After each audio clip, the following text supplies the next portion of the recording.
How to download the classrooms. Welcome and let's get right into this tutorial. To begin with, you need to launch your Steam on your PC. If you are not logged in into your Steam account, make sure to log in using your credential.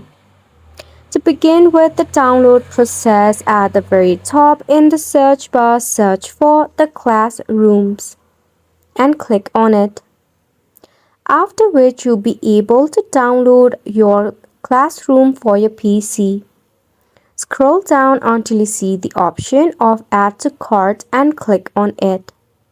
As you can see, it is currently 4.94, that is 10% discount for you.